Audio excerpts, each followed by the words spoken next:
આ તરફ રાજ્ય કક્ષાના મંત્રી ભીખુસિંહ પરમારના ગામમાં પણ પશુપાલકોએ ભાવફેર મુદ્દે વિરોધ નોંધાવ્યો છે।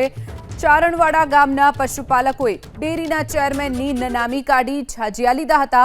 પશુપાલકોની એક જ માંગ છે કે ભાવફેર યોગ્ય આપવામાં આવે।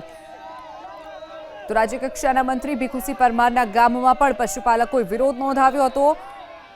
મંત્રીનું ગામ જે ચારણવાડા ગામ આવેલું છે તેમાં પણ પશુપાલકોએ ડેરીના ચેરમેનના નામની નનામી કાઢી અને છાજિયા લઈ અને વિરોધ નોંધાવ્યો હતો। પશુપાલકોની એક જ માંગ છે કે યોગ્ય ભાવફેર તેમને આપવામાં આવે। જે ભાવફેર 10% લેખે આપવામાં આવ્યો છે તે તેમને મંજૂર નથી। તેમની માંગ 19 થી 20% જેટલો ભાવફેર આપવામાં આવે તેવી છે। ત્યારે જ્યાં સુધી નહીં આપે ભાવફેર ત્યાં સુધી આ જ પ્રકારે વિરોધ પ્રદર્શન ગ્રામજનો કરતા રહેશે તેવી પણ ચીમકી ઉચ્ચારી છે।